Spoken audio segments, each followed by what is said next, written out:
നിങ്ങളുടെ ലൈഫിൽ ടോക്സിക് ആൾക്കാരെ ഡേ ടു ഡേ നേരിടേണ്ടി വരികയെന്ന് വിചാരിച്ചു. അത് പാർട്ട്നേഴ്സ് ആകാം, പേരൻസ് ആകാം, റിലേറ്റീവ്സ് ആകാം, കൊളീഗ്സ് ആകാം.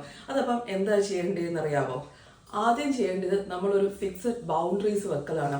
അത് ബുദ്ധിമുട്ടാകാം, നമ്മുടെ ഡേ ടു ഡേ ലൈഫിൽ കാണുന്നവരാണെങ്കിൽ നമുക്കൊരു ബുദ്ധിമുട്ടാകാം. ബൗണ്ടറീസ് വെച്ചില്ലെങ്കിൽ അത് നമ്മളെ തന്നെയാണ് നമ്മളത് ഹേർട്ട് ചെയ്യുന്നത്. കാരണം അവർ ശ്രമിക്കുന്നത് നമുക്കൊരു ഗിൽറ്റ് ഉണ്ടാക്കാനാണ്.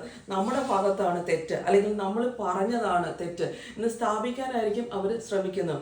അപ്പം അവരെന്തെങ്കിലും കുറ്റപ്പെടുത്തുമ്പോഴോ അല്ലെങ്കിൽ നമ്മളെ ഹേർട്ട് ചെയ്യാൻ ശ്രമിക്കുമ്പോഴോ ഒക്കെ നമ്മൾ റിയാക്ട് ചെയ്യാനോ റെസ്പോണ്ട് ചെയ്യാനോ പാടില്ല.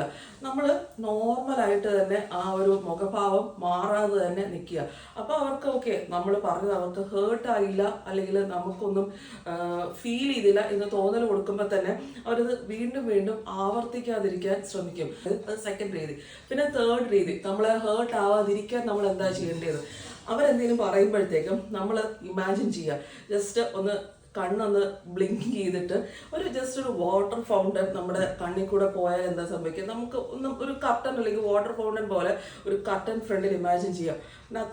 അവർ പറയുന്നൊന്നും ഇങ്ങോട്ട് വരാതിരിക്കാൻ നമ്മളൊരു വാട്ടർ ഫൗണ്ടൻ ഫ്രണ്ടിൽ വന്ന് ഒരു ബ്ലിങ്ക് ഓഫ് കണ്ണ് ജസ്റ്റ് ഒന്ന് അടയ്ക്ക് ബ്ലിങ്ക് ചെയ്യുമ്പോഴത്തേക്കും നമ്മളെ ജസ്റ്റ് കണ്ണ് ബ്ലിങ്ക് ചെയ്യില്ല, ഒരു വാട്ടർ ഫൗണ്ടൻ ഫ്രണ്ടിൽ വന്നു, നത്തിങ് ഈസ് അഫക്റ്റിംഗ് മീ. ആ ഒരു ബ്ലിങ്ക് ഓഫ് ദ ഐസിൽ ഒരു വാട്ടർ ഫൗണ്ടൻ പോലെ ഇമാജിൻ ചെയ്യുക.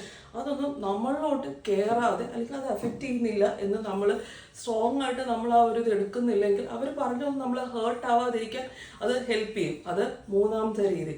അപ്പം ഇത് ഒക്കെ വെച്ചില്ലെങ്കിൽ അവർ ഓരോ പ്രാവശ്യം നമ്മളെ ഇറിറ്റേറ്റ് ചെയ്യാനും ഹേർട്ട് ചെയ്യാനും ഒക്കെ ശ്രമിക്കുമ്പോൾ നമ്മുടെ എനർജിയാണ് ഡൗൺ ആയി പോകുന്നത്.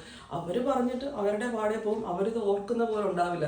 നമ്മളത് വീണ്ടും വീണ്ടും അത് ആലോചിച്ച് ഹേർട്ടായി ഇരിക്കുമ്പോഴത്തേക്കും നമ്മുടെ എനർജി, നമ്മുടെ സ്ട്രെങ്ത് ഒക്കെയാണ് ഡൗൺ ആയി പോകുന്നത്. അപ്പം ഇതൊക്കെയാണ് ടോക്സിക് പീപ്പിളിനെ നേരിടാൻ അല്ലെങ്കിൽ നാർസിസ്റ്റിക് പീപ്പിൾ ഇവരെയൊക്കെ നേരിടാനായിട്ട് നമ്മുടെ ഡേ ടു ഡേ ലൈഫിൽ നമ്മൾ ചെയ്യേണ്ടത്.